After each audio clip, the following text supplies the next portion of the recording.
va commencer. Bonjour Thomas. On commence soft comme ça. C'est compliqué, mon putain, on se marre et là, du coup, on doit rester sérieux. Non, mais soyons bonjour à bonjour à tous. Bienvenue Merci. au podcast de Un café avec. C'est gentil de m'accueillir, même si c'est pas chez toi.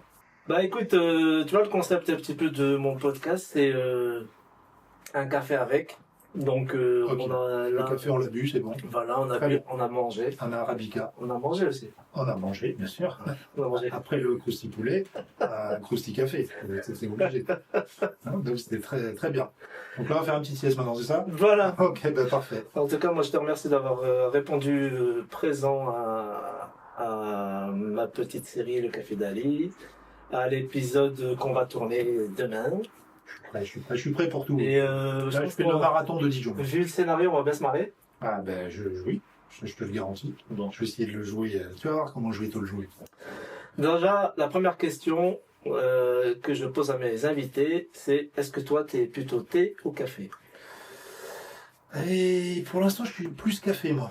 T'es plus café? Ouais, je suis plus café parce que ça m'a pas encore détruit l'estomac, mais je pense qu'une fois que mon corps dira à stop, comme il m'a dit pour la T'en clope, bois combien? j'arrêterai le café. Non, mais en plus, j'en bois pas beaucoup. Je bois des cafés, moi, de blanc, quoi. Tu sais, allongé, pas mal, avec ça. du lait. Mais une fois que... Ah, du lait, non. Ouais, si, du café au lait, Du j'aime bien. sucré? Ah, le café au lait, j'aime bien. Sucré?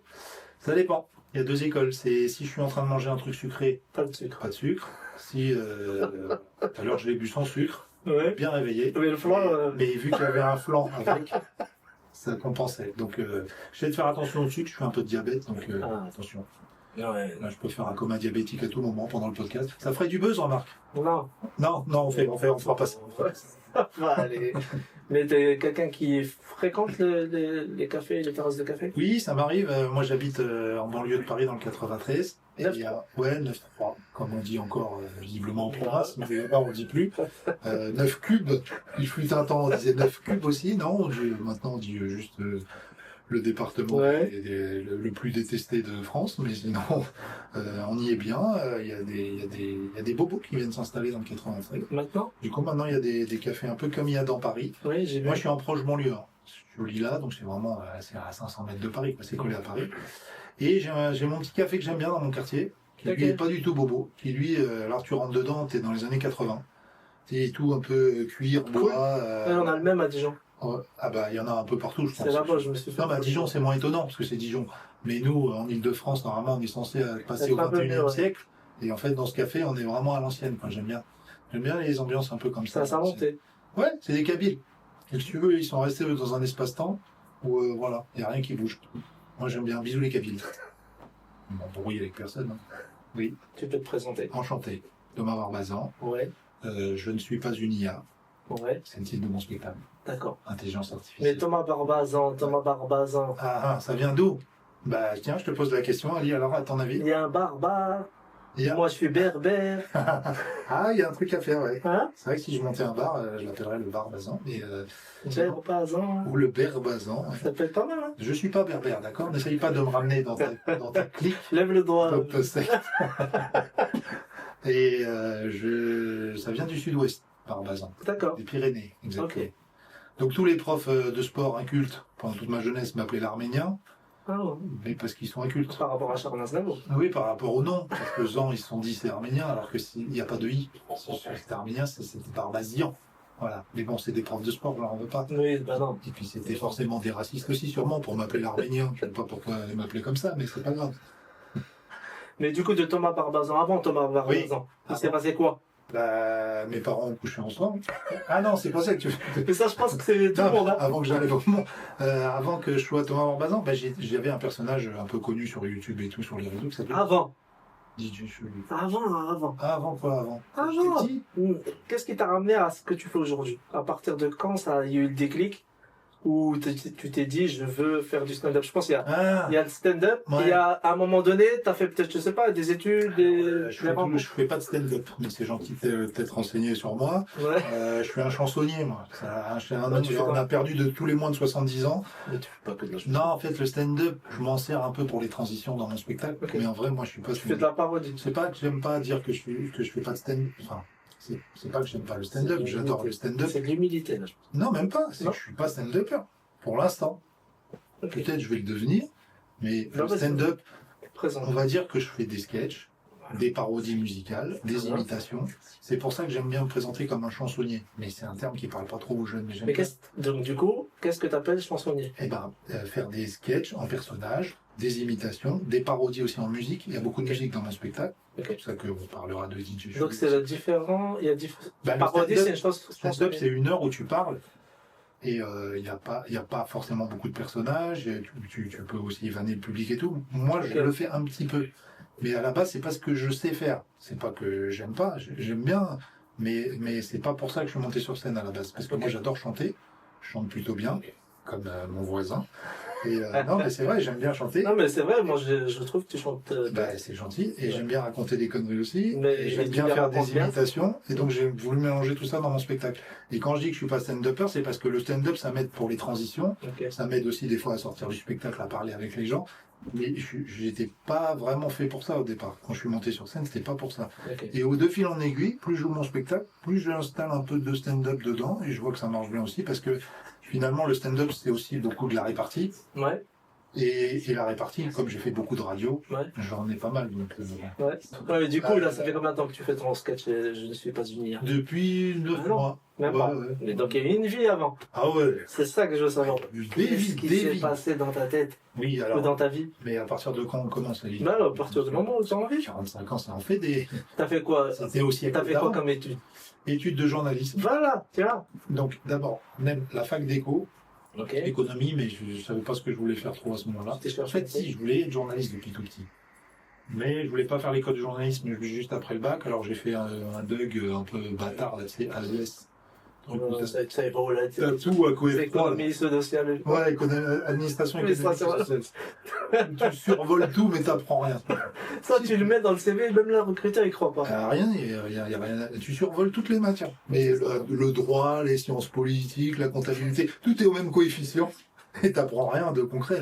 Ouais. Donc, Mais pour la culture générale, c'est intéressant. Tu touches un peu à tout, du coup, t'as les bases de plein de choses.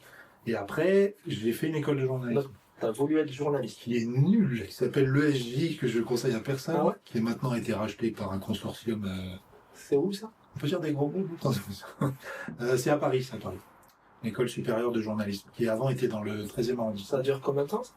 Je l'ai fait 3 ans. Ok. Parce que vraiment. T'as kiffé. Ouais, c'était gentil, mais pas. J'ai fait les études 3 ans, j'ai cru que j'allais percer après. J'ai eu Pascal Pro comme prof, pour te dire vraiment à quel point Sérieux l'école C'est vrai? ouais, pendant 1 an, je crois. Ah, mais C'est c'est. un prof de journalisme sportif. À l'époque, il était encore Ouais, journaliste. bah ouais. Et du coup, en fait, le déclic après pour venir sur scène, c'est que j'ai été en fait dégoûté du métier de journaliste que je voulais faire à la base, Tu l'as jamais fait. par les gens que j'ai rencontrés, dont on a déjà cité son nom. Du coup, t'as jamais été. Si, j'ai été journaliste en local, mais ça, c'est compliqué de gagner sa vie. J'étais correspondant local, donc à l'époque, on développait encore les photos soi-même. C'était Ok. même pas l'époque du numérique encore. Pendant que j'étais étudiant, donc j'ai fait ça pendant 2-3 ans à Salon-de-Provence, dans les Bouches-du-Rhône. Et après, je suis rentré dans une radio comme journaliste à Génération, Ah ouais. mais très vite, j'ai dévié vers l'animation. Je commençais à faire des petits sketchs et tout. Même pendant que je présentais mon journal, des fois, je faisais des imitations. Je me rappelle à l'époque, c'était Jacques Chirac, encore le président. Et des fois, je disais, oui, alors Jacques Chirac a décidé de dissoudre l'Assemblée Ah, nationale. ils Je allaient commençais te à- demander. Et là, mon patron me disait, non, mais Thomas, tu fais un flash info, faut pas faire des imitations dedans. Je dis, ça va, on n'est pas une radio d'info. Ah, tu faisais dans le flash info, tu Ouais, dans le imitais flash le info, président. Je dis, non, t'imagines pas les PDA. Donc t'avais déjà un attrait pour lui. Ouais. J'aime beaucoup déjà raconter des conneries, faire des imitations, ça je fais depuis que je suis petit et tout. Et donc de fil en aiguille, quand l'animateur principal de l'émission où je faisais le journal est parti, je suis devenu co-animateur de l'émission. Donc je suis passé du journalisme à l'animation. Et en même temps, je commençais à faire mes petits sketchs, mes petits raps, parce que j'aimais beaucoup rapper aussi. Tu te rappelles? Donc des petits raps avec des personnages, MC Sarko, Ok. MC Jacques T'as Chirac. toujours été dans le. Dans quoi? Dans ce que tu fais là, dans Ouais, Chelou. finalement, ouais, ça s'appelait pas DJ Chelou Ouais, bien à sûr, l'époque, mais déjà, ouais, 2003, 2004, Ok, je commençais à faire des parodies comme ça. ok. Ça fait plus de 20 ans du coup. Et voilà, et après, moi, je suis devenu producteur, donc j'ai mis un petit peu l'artistique de côté. C'est pas du tout le même métier. Ouais, c'est ça, c'est pas le même métier. Ça, c'est pas le même métier, c'est dans le même Oui. cas, dans le même Mais monde. c'est pas les mêmes objectifs. Je Ah non, pas du tout. Non. Tu t'amuses beaucoup moins quand tu es producteur d'autres artistes que quand tu es artiste toi-même. Et tu prends beaucoup de risques que tu prends pas forcément quand tu es artiste. Même si aujourd'hui je m'autoproduis, mais je veux dire, comme je suis tout seul, j'ai affaire qu'à moi-même. Mais quand c'est producteur d'autres artistes, des fois c'est très compliqué. Et pourquoi cette envie de passer de l'artiste à la production? C'était pas une envie. À l'époque, C'est un besoin? ouais, on n'avait pas le choix. Je suis passé en mode producteur parce qu'il nous fallait une structure. On n'avait plus de structure à l'époque. Je travaillais avec Yacine Bellatar. On n'avait plus de production. Du coup, pour continuer notre activité, il fallait monter une boîte. Donc, je l'ai fait. J'ai pris ce risque-là. J'ai pris ces responsabilités-là. Et puis, voilà, ça s'est fini comme ça s'est fini. Et j'ai remonté une boîte là l'année dernière avec lequel je produis ce spectacle. Je produis aussi mon podcast. Tu seras invité. Donnant. Chauve-cast, ouais, Chauve-cast. Chauve-cast, ouais, moi, c'est pas un podcast sur les chauves, là. Ça n'a aucun intérêt. Mais du coup, moi, je peux venir quand même? Ah ouais, bien sûr, il y a des personnes à cheveux qui viennent aussi, hein, sans problème. Mais c'est juste pour le jeu de mots, le titre du podcast, mais sinon c'est des portraits des gens. Un petit peu comme ce que tu fais là, mais en fait, c'est leur podcast, donc ça veut dire ils viennent, ils choisissent leur musique préférée, leur film préféré, ils nous parlent de tout ce qu'ils aiment, de tout ce qu'ils ont fait aussi, et à la fin ils parlent d'un sujet qu'ils veulent défendre, un peu un sujet engagé, quoi. Parce que moi j'aime bien aussi les gens qui sont un peu engagés, c'est un grand mot parce que ça fait un peu tout de suite mec relou, mais concernés. J'aime bien le mot concerné. Pas les gens qui sont dans leur bulle et qui font genre il se passe rien autour. Cette expérience-là, c'est ce qui t'a ramené aujourd'hui à présenter un nouveau spectacle. Ouais, c'est ça. J'ai fait des spectacles qui s'appelaient que DJ Chelou. Et comme je voulais pas rester que en mode DJ Chelou, ça veut dire parodie musicale et tout. Parce que du coup, c'est vrai qu'en tant que DJ Chelou, ça te... Bah oui, et puis je fais pas 1 heure de musique en parodie et tout, je pense qu'au bout d'un moment, ça saoule. Donc je voulais faire des trucs différents, des sketchs en imitation, des sketchs en personnage, voilà. Donc j'ai voulu reprendre mon nom, du coup, arrêter de m'appeler DJ Chelou. Et aussi parce que des fois, des gens croyaient vraiment que j'étais DJ. Donc ça aussi, c'était particulier parce que les gens me disaient « Ah non, on va pas aller voir un DJ !» Je suis pas DJ, c'est juste DJ Chelou, c'est le nom qu'on avait trouvé en arrivant à Nova. Parce que déjà, on trouvait qu'à Nova, le DJ était chelou. Et Nova aussi, leur concept, des fois, c'est qu'il y a des chansons de Jacques Brel en Wolof. Tu sais, on se demande où ils vont les chercher, des fois, les trucs. En Wolof? Ah ouais, non, mais j'ai entendu de tout, moi, sur Nova. Hein. Mais tu sais, World Music, le fameux truc World Music. Ouais. Mais attention, hein, avec un goût, Nova, c'est qualité musicale comme FIP. Hein. C'est des radios extrêmement pointues et il y a des perles. Hein. Moi, musicalement, moi, j'adore la musique. Mes années sur Nova, c'était des pépites. Je découvrais des sons incroyables. Donc voilà, donc maintenant le spectacle, effectivement, il y a des DJ chelous dedans, des classiques, et il y a d'autres... Et pourquoi je ne suis pas une IA? C'est pour piquer ChatGPT? Ouais, non, c'est justement parce que c'est ChatGPT qui essayait de me piquer mon boulot. Parce que les parodies que je faisais, quand l'IA est arrivée, ce que j'explique au début de mon spectacle, il y a des gens qui m'envoyaient des messages en mode « Ah, l'IA, elle est en train de te piquer ton boulot, tu vois ?» Comme ça arrive pour d'autres domaines, tu vois, les graphistes, je sais que les graphistes... Il y a des domaines, c'est vrai que l'IA... Elle les a torpillés, quoi. Mais là, en mode parodie, du coup, c'était un peu un cri pour m'affirmer, de dire « Je ne suis pas une IA, je continue à faire ce que je fais. » Je suis réel. Voilà, je suis réel. Les idées sortent de ma tête. Et l'IA, tu vas pas la voir en spectacle. Pas encore. Ça va arriver bientôt. Tu crois? Des hologrammes ou des... C'est triste. C'est déjà des hologrammes, mais... Oui, je pense que l'IA va arriver dans le spectacle vivant, qui sera plus vivant du coup, mais qui sera une espèce d'hybride. Si, bien sûr, ça va arriver. Comme aujourd'hui, tu as suivi, hein, il y a des studios de cinéma qui sont entièrement repris par des géants de la tech qui veulent faire des films 100% en IA, qui veulent relancer les Star Wars, tout ça, il n'y aura plus de vrais acteurs, non. Les prochains Star Wars bientôt. Tu crois? Bah oui, non, il n'y aura plus d'acteurs. Non, c'est terrible, hein, après... Si, je vais dire réagir en spectateur basique, je me dis, bon, si c'est de qualité, on va regarder. Mais c'est quand même triste, effectivement, de remplacer l'humain par une IA. Donc voilà, c'est pas réac comme spectacle, c'est pas genre je suis contre l'IA et tout, mais c'est genre, voilà, il y a encore des vrais gens et il faut les soutenir. Soutenez-moi d'ailleurs, venez me voir. C'était l'instant promo. Ouais, du coup, tu tournes un peu partout. J'ai des dates à Paris, j'ai des dates en province, voilà, j'ai mis une date en Belgique, là j'ai trouvé une date à Liège, mais je me débrouille un peu avec mes petits moyens, donc c'est au fur et à mesure que je trouve des dates, là j'en ai une quinzaine encore d'ici l'été. Voilà, si Bruxelles m'écoute, toujours pas de date à Bruxelles. Rennes aussi. Rennes me boycotte, ça va pas se passer comme ça les Bretons.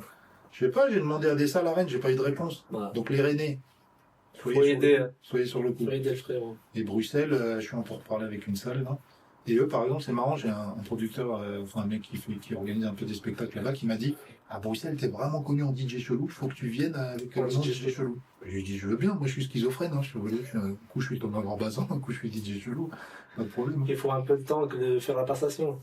C'est ça, ouais. Je pense que effectivement, pendant des années, quand t'as un sketch vraiment qui a fait parler, qui t'a fait connaître, après reprendre ton nom, les gens font pas forcément l'association, tu vois. Bah non. Surtout que. Je pense que quand on te voit, oui. Ouais, quand on me voit, on dit ah c'est toi qui faisais les. Non, non, d'accord. Oui, ça souvent ça arrive. Mais t'as fait ça pendant du coup Ouais. combien de temps 2015 à 2000. Parce que après Nova, on a fait notre podcast avec Yacine Bellatar qui s'appelait Les 30 Glorieuses. Ouais, bah oui. Donc je continuais DJ Chelou dedans jusqu'à l'année dernière. Donc en fait sur 10 ans, hein, quasiment. 10 ans DJ Chelou. 2015-2025. Ok. Mais je continue. Bon, j'appelle toujours ça DJ Chelou, mais maintenant je mets que sur mon réseau Thomas Barbazan. Je vais fermer le compte DJ Chelou. Ah d'accord. Pour retrouver. Arrêter d'être schizophrène, bipolaire. Pardon, bipolarité est une vraie maladie. Non, mais c'est vrai, des fois on emploie des mots comme ça, à tort et à travers, mais c'est sérieux. Mais voilà, donc maintenant, Thomas Barbazan, je marque interprète de DJ Chelou. Ok. Mais mon spectacle aujourd'hui, c'est sous le nom de Thomas Barbazan. Mais du coup, qu'est-ce qui t'inspire dans... Beaucoup là-dessus, ça parle aussi beaucoup des rappeurs que j'ai connus, beaucoup, un peu les anciens, on va dire. Bon, je parlais de la mafia qu'un fric tout à l'heure, aujourd'hui, ils sont cinquantenaires, hein, comme nous, enfin, moi, presque. Un peu plus jeune, genre génération Caris et tout ça, j'en parle aussi. Je parle de Jul. Alors, je fais pas des blagues que pour dire qu'il fait des fautes d'orthographe, comme ce connard de Benjamin Tranier que j'embrasse fait dans son sketch Mono Stand-Up. Très très drôle d'ailleurs. Mais voilà, je parle un peu des rappeurs, j'essaye de créer des décalages, tu vois. Je vais pas trop divulguer ce que je fais comme délire dans mon spectacle, mais par exemple, Jul, j'essaye de lui faire parler d'autre chose que ses thèmes de prédilection dans ses textes. C'est un phénomène sociologique, Jul. Hein. Et là, depuis 10 ans, tu sais encore en 10 ans combien il a fait de morceaux, Jul? Non. Sûrement plus que toi, Ali. Tu crois 1000, mon frère. 1000, il en a fait 1000 morceaux, autour des 1000. On ne sait pas exactement, mais entre tous ses albums à lui. Mais on compte les featuring, doublons. Les triplons. À ce moment-là, il a fait 3 morceaux. mais, c'est un incontournable, ouais. Tout Jul. Mais c'est un incontournable. C'est un phénomène de fou. Bien sûr. Il a son style, en fait. Et des gens croient que c'est une IA, lui, par contre. Lui, je pense que des gens, ils croient qu'il est pas. Je pense que c'est un kiffeur, lui. Ah ouais, mais il kiffe. Ouais, il kiffe. Du coup, comme il fait ses instrus lui-même, il se dit, bah tiens, je vais mettre un texte sur mon instru. Mais des fois, il a pas de texte. C'est vrai. Des fois, ça s'appelle pas du texte. Non, des fois, il a des mots, mais on peut pas. Le texte, normalement, il doit avoir un lien entre les mots. Non, mais sur scène, je rigole un peu en disant, ben moi, j'aime bien Edmond Rostand, Cyrano de Bergerac, tu vois, et je fais faire du Cyrano de Bergerac à Jul. Ouais, ça va être cool. Bon, même si les gens n'ont pas la rêve, tu vois, ça casse un peu le délire, parce que je dis, bah voilà, les thèmes de Jul, c'est je suis avec Chiquita au quartier, en claquette chaussette Artengo, avec la Fafa, anti-BDH, KX en Y. Donc là, les gens, j'apprends le langage en même temps, c'est ludique, hein, le spectacle. Hein, je suis julologue, donc j'essaye de. Tu fais passer quand même des messages. D'enseigner. Ah ben après, oui, il y a aussi des messages politiques. J'ai une partie contre l'extrême droite, qui va être marrante à jouer d'ailleurs dans certaines villes. Ah ouais? Bah ça, je l'annonce pas. Mais quand je parle un peu de politique sur la fin, vaut mieux en parler à la fin, parce que si t'en parles au début, tu braques une partie du public. Je fais des sketchs aussi sur l'extrême droite, je fais une imitation de Jean-Pierre Foucault notamment. Alors, tu me diras quel est le rapport entre Jean-Pierre Foucault et l'extrême droite. Bah, malheureusement, voilà, il a vrillé comme beaucoup d'autres en fin de vie, complètement gaga et complètement facho. Et voilà, donc je parle aussi de politique dans le spectacle. Mais c'est là où le stand-up, ça aide aussi. Et que des fois, bah, tu vois, t'as une actu qui prend tu vois, typiquement, là, il y a pas très longtemps, il y a eu Le Marchand qui a fait une sortie de ouf sur CNews. Ouais. Bah, c'est passé partout. Bah voilà, bah, elle a dit, bah, j'ai gagné 500 €, j'avais fait un pari, voilà. Et moi, j'ai gagné 5000 followers avec les conneries que j'ai fait sur elle. Donc, merci aussi, Karine. Donc, je m'inspire aussi de l'actualité. Et forcément, des fois, t'as des trucs, c'est tellement lunaire, ce qu'on voit dans l'actu, que des fois, il n'y a même pas de vanne à écrire. Hein. Tu te baisses et tu ramasses. J'ai vu aussi, ça m'avait fait marrer. par rapport au livre de Nicolas Sarkozy. Ah oui, oui, oui. Du coup, tu as fait un livre pour 24 heures de garde à vue. Ouais, exactement, ouais, c'est ça.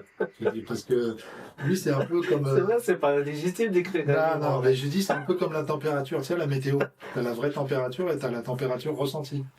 Et des fois, il y a 10 degrés Mais d'écart. en vrai, on s'en fiche de la vraie température, mais on veut savoir celle qu'on ressent. Oui, voilà. Bah, lui, à mon avis, il a ressenti 8 ans de prison, alors qu'il a fait 20 jours, mais en ressenti, lui, Il a fait un livre. il a fait un livre. Mais bien sûr, parce que. Voilà. En fait, il n'y a pas de durée En minimale. fait, c'est pour amortir ces 20 jours. Ouais, c'est ça. Moi, je connais par exemple un rappeur, tu connais peut-être, qui s'appelle Alibi Montana. Bon, lui, il a fait un album qui s'appelle 1260 jours. C'est un peu plus légitime comme peine de prison. Oui. Mais c'est vrai que 21 jours, bon, bah, on attend l'album. Hein. Moi, j'attends l'album de Sarkozy. Hein. Je le baisse ta mère en mangeant des yaourts. Ça va casser. Ah non, mais des fois, ils ont tellement pas honte, les politiques ou même des chroniqueurs, des éditorialistes qu'on voit sur des chaînes d'infos, tout ça, et qu'il faut mieux en rigoler, hein, parce que sinon tu pètes des plombs, tu te dis mais comment c'est possible d'autoriser ça? Mais vraiment, je pense que, comme tu l'as dit, c'est vraiment lunaire. Moi, Ouais, parfois, il y a lunaire. des choses qui passent, c'est Tu dis mais lunaire. des fois En les fait- gens me disent c'est un sketch. Ouais, en fait, il faut être sur la Lune où il n'y a pas de règles. Hmm. Tu vois, c'est nouveau, personne ne Ouais. te connaît, t'arrives, tu peux dire n'importe quoi, on te croit. Ouais, c'est ça. Et pourtant, aujourd'hui, à la télé, on voit passer des choses complètement lunaires. Ben oui. Et Des fausses j'ai infos. j'ai l'impression que ça dérange. Je sais pas. Parce que une info, vraie ou fausse d'ailleurs, on choisit une autre. Alors, on est en flux Il y en a constant. qui y croient. Hein. Ah ouais, bah oui. Ouais, oui. Mais en fait, maintenant, Mais chacun a sa vérité, Ali. Il y en a à partir du moment où c'est sur la télé, c'est une vérité. Ouais, exactement. C'est chaud quand même. Alors qu'il y a des chaînes maintenant où tu sais très bien qu'il y a de la fake news constamment. Mais voilà. Il y a encore le tampon. Et c'est vrai aussi même pour les humoristes et tout. Moi, je vais pas. Aujourd'hui, j'ai plus de médias à part mon podcast. Et il y a le tampon vu à la télé. Ça reste encore un truc pour beaucoup de gens. Une validation vraiment, tu vois. Et moi, par exemple, ma soeur elle est dans l'immobilier. Quand Stéphane Plaza il est arrivé là, avant de faire ses coups chelous, avec son agence là, il a tamponné le marché de l'immobilier parce que les gens allaient tout de suite, ah Stéphane Plaza, c'est vu à la télé, c'est vers lui qu'ils vont aller. C'est plus sérieux. Ouais, c'est plus sérieux. Alors que le gars, il nous a quand même prouvé qu'il était vraiment pas sérieux, dans beaucoup de domaines d'ailleurs. Mais pourquoi ça serait plus sérieux en fait? C'est ça. C'est ça, je sais pas. La télé, beaucoup, je pense, pour aussi peut-être plus les anciens, il y a une espèce, d'assise, de médias officiels, tu vois. L'ORTF, je pense qu'il y en a, ils sont restés à ce temps-là où c'est l'information officielle qui passe à la télé. Mais là, c'est plus du tout officiel. Il y en a, ils s'imaginent que tous les jours, à 20h ou à 13h, ils vont savoir ce qui se passe réellement dans le monde. Ouais, et je pense qu'il y a encore des trucs vrais dans les JT. Moi, en Non, plus, mais heureusement. ouais. Mais c'est ça qui est le plus compliqué. Du coup, parce qu'il y a des choses vraies, il y a des choses qui sont moins, il y a des choses qui sont un tout petit peu manipulées. Mais tu vois, ça suffit, tu vois. les JT de 13h et 20h, à la limite, moi, je me retourne plus vers eux aujourd'hui que de l'info qui est a priori un petit peu plus vérifiée que sur les chaînes d'info en continu. Ouais, Ils sont que du fast-food de trucs qui n'est pas vérifié. Non, mais... Quand ils se trompent, ils font même pas de démenti. Non. Et en fait, c'est une minette comme ça qui défonce des fois des gens pour rien, qui annihile des populations pour rien, qui stigmatise des gens pour rien, mais ça leur fait du flux. Ils ont tout le temps besoin. Bah oui, mais il faut le 24 heures sur 24 pour bien donner à manger. Hein. Exactement. Alors, Pour faire tenir les gens. Tu vois, le 13h et le 20h, il y a un peu plus d'analyse, un peu plus de. Tu vois. Ouais, ils travaillent quand même leur sujet. Mais c'est un format qui est has-been aujourd'hui. Aujourd'hui, les gens, ils veulent pas attendre 13h ou 20h pour avoir d'infos.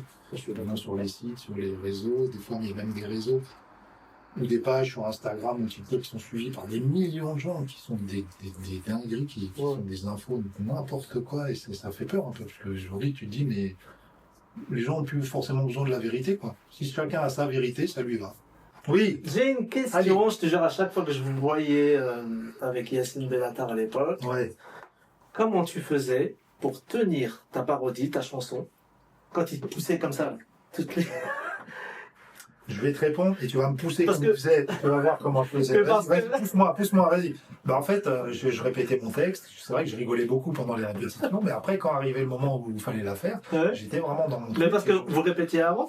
Non, je répétais pas, moi. Et lui, il découvrait le texte pendant la vidéo, c'est pour ça qu'il est... C'est ça qu'il est... Oui, bah oui, c'est pas fin. Mais il faut le tenir. Il faut tenir le texte, la musique avec quelqu'un qui te pousse comme ça. Qui ne sait pas, je pense que c'est compliqué déjà de tenir le rythme, la note. Le plus chiant, c'est quand il me poussait que j'étais plus devant le micro. Oui, là, forcément, c'était trop. Mais sinon, non, mais c'était marrant. Et puis beaucoup de gens retiennent ça aussi parce que là, ça faisait bonne ambiance, tu vois. Ils faisaient ça avec aussi. Mais moi, tu vois, comme je sais un peu, tu vois, je chante et que. Ouais, toi, tu pourrais pas. Je me suis dit quand même, quelqu'un qui te pousse comme ça à chaque fois, parce que déjà, tu dois garder ton truc. Tes paroles, ta musique, le ton et tout, et quelqu'un qui te pousse, tu dois être marrant. C'est vrai qu'on n'imagine pas Laurent Ruquier faire ça à ses chroniqueurs, mais... Il n'y a que lui qui fait ça. Ouais. Qui pousse comme ça et... C'est un peu une marque de fabrique que beaucoup de gens aimaient bien d'ailleurs, ça donnait... Non mais ça donnait aussi cette ambiance familiale de l'émission, quoi, qui était vraiment d'ailleurs une famille, hein. On était très potes à l'époque avec Benjamin, Jamil et tout. Voilà, mais c'est vrai que souvent les gens me disaient, mais comment tu fais pour... je dis, j'étais dans mon truc et j'étais concentré, quoi. Et puis c'est de la chanson, donc j'avais mon casque avec la musique, donc je sentais l'écho, mais je restais concentré sur mon papier, Mais je te voyais, moi, ultra concentré. Ah oui, toujours. Mais il y a aussi des gens qui me disent, mais comment tu fais pour pas rigoler et tout ça. J'avoue que quand je les préparais, des fois que je les écrivais, Tu rigolais avant. Je rigolais, je n'aime pas rire. Ça fait un peu mec qui rit de ces blagues, mais des fois les décalages que tu as sur des paroles de rap et sur des musiques folkloriques ou de variété, c'est tellement marrant, quoi. Je me rappelle quand j'ai chanté par exemple, je faisais des paroles de Niska en faisant Johnny Ska, je l'avais appelé, et en fait, à un moment, il chante en lingala, tu vois. Et ça me faisait mourir de rire de chanter en lingala pour Johnny, quoi, tu vois, c'est inimaginable que Johnny ait fait quelques paroles en lingala. Et quand j'ai appris je lisais, j'ai pas appris le lingala, mais quand je lisais en lingala avec la voix de Johnny, je me faisais marrer parce que je me dis c'est tellement improbable. Non, mais je pense que c'est l'essence même de notre côté artistique.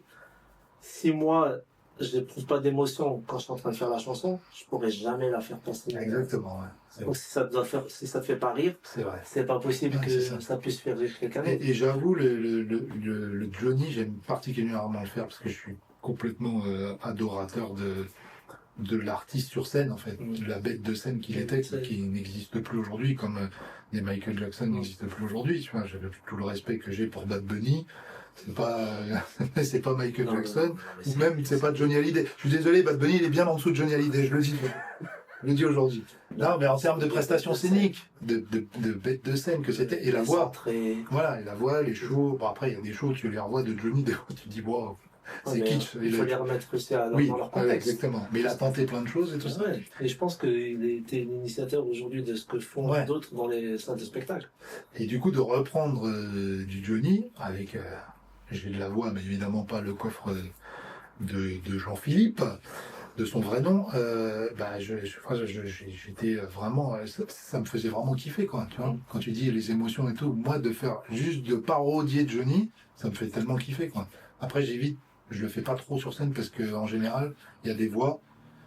Après, tu peux plus chanter, quoi. Tu te niques la voix à faire Johnny. Ah oui, non, mais c'est trop. C'est pour ça que des fois, tu te dis, mais c'était un surhomme, le gars. Enfin, il avait des cordes vocales comme nous, on n'a pas, mais faire 2 heures de show avec cette voix, moi, je la fais sur 2 minutes, 3 minutes, j'ai plus de voix après. Mais voilà, donc Johnny, j'ai adoré faire Johnny. Et je te dis, je le fais pas sur scène, parce que des fois, je dois chanter 2 jours, 3 jours d'affilée. Oui, c'est trop. Ça va te casser la voix. Si je fais Johnny, pour le coup, ça va être vraiment casser la voix de Patrick Bruel. Mais voilà, non, c'est vraiment un kiff. Et quand j'ai des imitations que je maîtrise assez bien, Patrick Bruel notamment, je le faisais, je le fais plus. Mais quelques chanteurs que j'aime beaucoup parodier, c'est kiffant. C'est là où j'aime me revoir ou me réentendre. C'est pas quand on parlait de stand-up tout à l'heure. Sur le stand-up, j'ai pas encore les automatismes, les vrais répertoires du stand-upper. Mais quand je réussis bien une parodie, que la voix est bien, que le texte est bien, là, ça me fait kiffer. Je me dis, putain, je fais vraiment, c'est ce que je sais faire et tu vois, ça me donne confiance. Ouais, ce que j'aime et je le fais bien.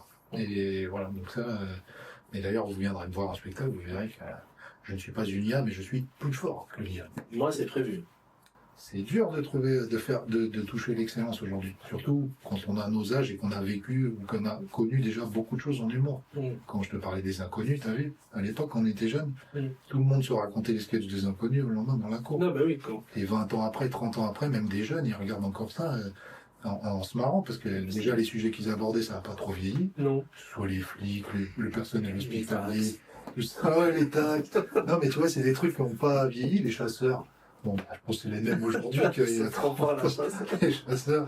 La différence entre le bon chasseur ouais, le bon chasseur et le vrai chasseur, tu vois, c'est des classiques qui resteront toute notre vie. Et voilà, donc nous, on doit, pour prendre, des fois, on se dit, putain, on a connu, ça fait réac un peu, mais on a connu la meilleure époque, que ce soit de l'humour, ou que des fois tu dis peut-être la musique aussi. Donc c'est à nous de perpétuer ou de se challenger. Ouais, de se challenger, c'est ça. Et d'essayer de faire différemment, Exactement. Dans la création. Ben voilà, comme toi, tu as connu une période de musique. Voilà. Ça a complètement changé aujourd'hui. Ben voilà, aujourd'hui tu t'es redéfini, ouais. Et en même temps tu as ton expérience qui fait que bah, tu sais aussi ce que tu veux plus faire, les erreurs à pas refaire, même dans la vie en général, pas seulement dans ton art. Donc moi c'est ce que j'essaye de faire aussi. Tu vois, j'ai mon âge, j'ai 46 ans, je me prends pas pour un jeune, comme les jeunes humoristes des fois que je crois sur les plateaux, ils me disent attention, on fait pas c'est quoi leur mot? Le boomer. Moi, je savais même pas ce que c'était le boomer. Bah, c'est en fait un mec de mon âge qui se prendrait pour un jeune, en fait. Voilà, tu vois. Ah, okay. Mais c'est pas le but. Moi, j'essaye aussi de m'inspirer, pas de m'inspirer de ce que font les jeunes, mais je regarde aussi de ce que font les jeunes. Il y en a qui sont très créatifs, sur Insta, des mecs qui font des très bonnes vidéos et tout. Sur scène, j'ai pas encore vu beaucoup de jeunes qui m'ont vraiment bluffé, tu vois. Les derniers, on en parlait tout à l'heure, mais Roman Fressinet, Farid, tout ça, c'est plus proche de notre génération. Très jeune, il n'y en a pas, je ne connais pas vraiment qui me bluffent quoi, sur scène. Mais sur les réseaux, il y en a, ils sont chauds. Hein. Ils sont chauds. Ça fait plaisir aussi de voir, tu vois, il y a des jeunes, ils ont et de la culture, et de l'inspiration, de la créativité. En plus, bon là, tout ce qui est maîtrise des outils techniques, ça, ils l'ont d'office presque. T'es obligé de l'avoir aujourd'hui. Ouais, obligé, eux, ils ont grandi dedans. Quand t'es né avec Internet, t'as pas la même vision que nous, on est né avec le Minitel. Enfin, il a fallu qu'on s'adapte, qu'on apprenne. Exactement. Et encore, moi, j'apprends toujours. Ça aussi, c'est excitant d'apprendre les nouvelles techniques, les trucs comme ça. J'étais obligé en plus. Puis c'est super intéressant, moi, je trouve. Moi, par exemple, dans mon domaine qui est la chanson, je voulais enregistrer, il fallait que je réserve un studio, il fallait un truc. Là, j'ai mon petit home studio à la maison, je peux l'allumer à l'heure que j'ai envie, je m'éclate. Des fois, je me fais juste plaisir. Avant, tu payes, je sais pas combien la journée, tu peux pas. C'est ça. Et du coup, aujourd'hui, ben, c'est comme t'as envie, quand tu maîtrises un petit peu les logiciels, tu vois, pour pouvoir faire tes montages et tout, ben, tu kiffes aussi. Et moi, au début de mon spectacle, je diffuse une chanson d'un mec qui m'a envoyé son projet, il y avait 5-6 titres, pour me demander ce qu'il en pensait, en fait. Quand il a vu le titre de mon spectacle, Je ne suis pas une IA, il me dit, bah, tiens, écoute, moi, j'ai fait ça avec l'IA. Mais moi, quand il m'a dit, j'ai fait ça avec l'IA, je me suis dit, il a fait l'instru avec l'IA. Ouais. Et en fait, il a fait l'instru, la voix. La voix c'est l'IA, le texte c'est l'IA, les rimes, tout. En fait, 100% du morceau c'est l'IA. Et il touche de l'argent. Ah ouais? Bah, il peut monétiser ça. Oui, mais faut que ça marche. Quoi. Moi, ce que je dis à chaque fois, c'est comment même si tu arrives à sortir cette chanson-là, après, toi, les gens, ils ont besoin de te voir. Bah, c'est ça. Ils ont besoin de t'entendre. Est-ce que les gens, ils vont vraiment... besoin que tu leur racontes pourquoi tu as écrit cette chanson, qu'est-ce qu'elle t'a inspiré, et puis à un moment donné, ils ont besoin de te voir sur scène. Et c'est là où je te dis, il va y avoir des concerts de... Mais je pense pas que... De l'IA. Moi, je crois en l'être humain encore. Moi aussi, frère. On se laissera pas niquer. T'entends Skynet? Je crois. T'entends Skynet? Mais moi, je crois que l'être humain, il a besoin d'avoir des références et de s'identifier, mais il pourra jamais s'identifier à autre chose qu'un être humain. À 100%. Même s'il y a peut aider. Mais de là, aller voir un hologramme et que les gens ils viennent voir et que c'est à 100%. Si c'est une personne qui crée un spectacle avec, tu vois, l'intervention de l'IA, peut-être, mais vraiment tu vois, une personne, un artiste complet que ça m'étonnerait. Après, je l'espère pas. Moi, ça va arriver, Ali. Pourquoi? Parce que c'est un épisode de Black Mirror et il y a beaucoup d'épisodes de Black Mirror qui arrivent vraiment aujourd'hui. On a un rendez-vous dans 10 ans. Ouais, avec plaisir. En tout cas, mais je ne serai toujours pas uni en 10 ans. Ouais. Donc je vous laisse aller sur les réseaux de Thomas Barbazan. Tout à fait. Avec un Z comme Zorro. De le suivre. Et moi je suis abonné à ta page Insta et pas toi. Je suis... Non. Oh la honte. Ouais, ben... Bah, je te suis sur TikTok. Oui, Tu m'as dit bah. sur TikTok, tu cartonnes. Bah, Insta aussi. Bah, moi, je ne fais pas les deux. Attends, j'ai pas le temps. Non, si, sur Insta, bien sûr, je vais te suivre en retour. Évidemment. En tout cas, moi, je te remercie. Merci à toi. Moi, j'ai un projet qui me tient à cœur et je pense qu'un jour, on arrivera à le faire. Qu'on fasse un duo. Ah, Ouais. Allez, pourquoi pas. Ça peut être pas mal. Le rendez-vous est pris. T'as rendez-vous est pris. Ce sera pour le prochain Café Ali. Eh ben, écoute, tu reviens quand tu veux. Merci beaucoup pour l'invitation. En tout cas, c'était très sympa. Eh ben, Tu fais un très bon café. Merci à toi. Je voulais remercier notre partenaire aussi au Krusty Poulet Bien sûr. qui a permis la Tout est là, tout est là, les frères. de cette vidéo. Et retrouvez ce podcast-là sur ma chaîne YouTube, Ali Kane, et sur toutes les plateformes de podcast.